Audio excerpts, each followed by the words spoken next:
Guys आज हम पढ़ेंगे क्लास 12th हिस्ट्री का chapter framing the constitution and आज उसके पार्ट 2 में हम पढ़ेंगे the vision of the constitution. तो जब हमारी कॉन्स्टिट्यूएंट असेंबली हमारा इंडियन कॉन्स्टिट्यूशन बना रही थी तब उनकी एक्सपेक्टेशंस, उनकी होप्स क्या थी, उनका विजन क्या था कि हमारा कॉन्स्टिट्यूशन कैसा लगेगा, कैसा दिखेगा एंड कैसे वो काम करेगा। तो वो हम यहाँ पे पढ़ेंगे। सबसे पहले ऑब्जेक्टिव रेजोल्यूशन। ये हमें पता है कि जवाहरलाल नेहरू ने ये इंट्रोड्यूस किया था एंड ये हमने पहले भी पढ़ा है। ये इंट्रोड्यूस हुआ था 13 दिसंबर 1946 में एंड इसके जो है एम क्या था। पहले तो इस रेजोल्यूशन ने it outline the defining ideals of the constitution कि हमारा कॉन्स्टिट्यूशन होगा कैसा, उसकी डेफिनेशन क्या है, वो आइडियल्स इसमें आउटलाइन किए गए।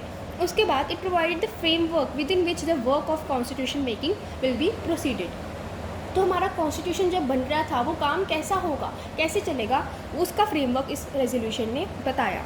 उसके बाद इस रेजोल्यूशन ने बोला कि इंडिया जो कंट्री है वो एक इंडिपेंडेंट कंट्री है, सोवरेन है, रिपब्लिक है। ठीक है, ये 3 वर्ड्स यूज़ किए एंड इसने बोला कि हमारा जो कॉन्स्टिट्यूशन है ये गारंटी करेगा कि हर सिटीज़न को जस्टिस, इक्वालिटी, फ्रीडम ये सब प्रोवाइड होंगे, बेसिक राइट्स हैं वो सबको मिलेंगे। And it will also protect minorities, OBCs, tribals, जो भी लोअर कास्टेस हैं उनको प्रोटेक्ट किया जाएगा। ठीक है, उसके बाद आते हैं हमारे पास सोमनाथ लहरी। तो ये इनका एक जो है इस कॉन्स्टिट्यूशन में कॉन्टेक्स्ट है कि पहले ये कम्युनिस्ट लीडर थे। उसके बाद इन्होंने जो हमारा कॉन्स्टिट्यूशन था उसको देखा, saw the dark hand of British. उन्होंने देखा कि हमारा कॉन्स्टिट्यूशन तो बन रहा है लेकिन इसके पीछे ब्रिटिशर्स का बहुत ज़्यादा हाथ है।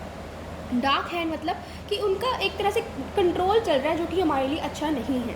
And British control over the deliberations of the constituent assembly, जो भी कोई डेलिब्रेशन, जो भी कोई डिस्कशंस हो रही हैं उनमें कहीं ना कहीं ब्रिटिश की होल्ड है। ठीक है, and he urge the members to fully free from the influence. उन्होंने बोला कि जो भी मेंबर्स हैं कॉन्स्टिट्यूएंट असेंबली के, बिना किसी डर के फ्री होकर जो है influence of the imperial rule, जो भी ब्रिटिशर्स का हमारे ऊपर इन्फ्लुएंस था उससे फ्री हो जाओ, बिल्कुल केयर फ्री होकर अपना जो है कॉन्स्टिट्यूशन लिखो। ब्रिटिशर्स का होल्ड अभी हमारे ऊपर नहीं रहा है। ठीक है, एंड जो इस उन्होंने बोला कि जो हमारी कॉन्स्टिट्यूएंट असेंबली है वो ब्रिटिशर्स के प्रेशर में कर रही है, उनके फियर से वर्क कर रही हैं, जबकि ऐसा नहीं होना चाहिए। ठीक है, एंड हमारा जो कॉन्स्टिट्यूशन बना उसका ऑब्जेक्टिव क्या था। Objective was to fuse the liberal ideas of democracy.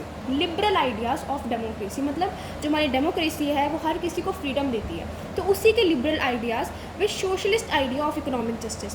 तो सोशलिस्ट आइडिया मतलब कि स्टेट जो है वो रूल करेगी एंड स्टेट के जो कंट्रोल में ही सारी काम होंगे एंड जो लोगों का वेलफेयर है वो स्टेट ही इंश्योर करेगी। तो socialist idea of economic justice, justice provide करेंगे, इकोनॉमिकली जस्टिस प्रोवाइड करेंगे and re adapt and rework, adaptation करेंगे उस कॉन्स्टिट्यूशन की इंडियन कॉन्टेक्स्ट में, रीवर्क दोबारा से काम करके इंडियन कॉन्टेक्स्ट में, इंडियन के अकॉर्डिंग उसको वर्क करवाएंगे। ये था हमारा कॉन्स्टिट्यूशन का ऑब्जेक्टिव।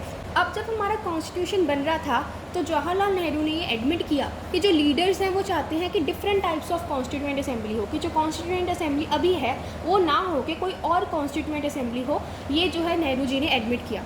ठीक है, एंड उन्होंने बोला कि ब्रिटिश का हैंड है इन इट्स बर्थ, मतलब जो हमारा कॉन्स्टिट्यूशन जन्म रहा है, जो कॉन्स्टिट्यूशन अभी हमारा एक तरह से बनाया जा रहा है उसमें ब्रिटिशर्स का हैंड है, इनडायरेक्टली उनका हैंड है and attach certain conditions. And Britishers ने हमारी कंडीशंस हमारे ऊपर इम्पोज की हुई हैं, कुछ ना कुछ रिस्ट्रिक्शंस हैं। And he also emphasize not to ignore the source from which assembly derives its strength. उन्होंने बोला कि इन सब बातों को ध्यान में रखते हुए भी हमें ये नहीं इग्नोर करना चाहिए कि जो असेंबली है उसकी स्ट्रेंथ क्या है। उसकी स्ट्रेंथ क्या है कि उन्होंने वही कुछ करना है जो लोग चाहते हैं। ठीक है, वो अपनी मर्ज़ी से पेपर वर्क नहीं करते, अपनी मर्ज़ी से रूल्स नहीं बनाएंगे। जो लोग चाहते हैं, जो लोगों का काम जो लोगों के लिए करना है वही जो है हम इस असेंबली में, कॉन्स्टिट्यूएंट असेंबली में लिखेंगे, बनाएंगे एंड कॉन्स्टिट्यूशन में वही लिखा जाएगा। ये नेहरू जी ने बोला। उसके बाद हमारे पास 3 आइडियल्स हैं, डेमोक्रेसी, इक्वालिटी एंड जस्टिस, जो कि सोशल स्ट्रगल से एसोसिएटेड हैं, जो कि 19th सेंचुरी में रिफॉर्म्स हुए, उनसे हमारे पास ये 3 जो हैं रिफॉर्म्स आते हैं। पहले तो social reformers oppose the child marriage and they wanted the widow remarriage and pleaded social justice. तो उन्होंने क्या बोला कि चाइल्ड मैरिज नहीं होनी चाहिए एंड विडोज़ की री मैरिज होनी चाहिए, तो यहाँ से उन्होंने सोशल जस्टिस को प्लीड किया। उसके बाद स्वामी विवेकानंद ने क्या बोला कि हमें रिफॉर्म करना है ऑफ हिंदुज़म एंड हमें जस्ट रिलीजन प्रोवाइड करना है। जस्ट मतलब जस्टिस वाला, कि हिंदुज़म को हमें चेंज करना है, हमें ऐसा रिलीजन्स जो हैं लोगों में बनाने हैं जो कि जस्ट हो, जो कि फेयर हो। उसके बाद ज्योतिबा फुले ने क्या किया, उन्होंने sufferings of the caste and worker, lower workers, उन्होंने बोला कि हमें इनकी सफरिंग्स को दूर करना है एंड इसको रिकोगनाइज़ किया गया, ठीक है।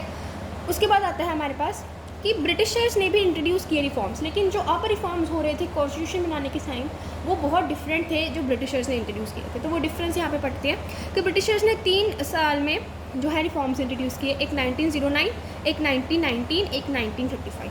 तो 1909 में मिंटो मॉडल रिफॉर्म्स इंट्रोड्यूस हुए थे, 1990 में मॉन्टेग चेल्मस्फोर्ड रिफॉर्म इंट्रोड्यूस हुए थे, उसके बाद 1935 में गवर्नमेंट ऑफ इंडिया एक्ट। तो इन सभी ने कहीं ना कहीं कुछ रिप्रेजेंटेटिव प्रोवाइड की थी इंडियंस को, लेकिन अभी जो रिफॉर्म्स हो रहे थे वो बहुत डिफरेंट थे इन रिफॉर्म्स से, ठीक है। क्योंकि ये जो रिफॉर्म्स थे these were not directly debated और फॉर्मुलेटेड बाय इंडियंस।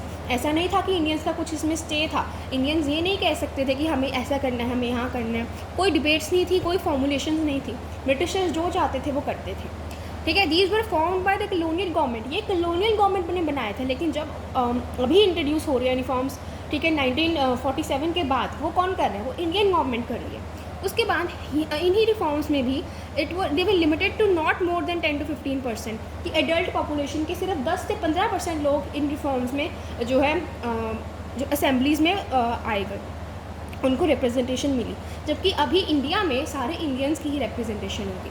उसके बाद 1935 में जो government of India act introduce किया गया वो कौन से फ्रेमवर्क में हुआ, कॉलोनियल रूल में, हर चीज़ में ब्रिटिशर्स का कंट्रोल था, लेकिन अब जो रिफॉर्म्स इंट्रोड्यूस हो रहे हैं उनमें सब में इंडियंस का कंट्रोल होगा। तो इससे हमारा ये पार्ट 2 कंप्लीट होता है। If you find this video helpful please like and subscribe. Thank you.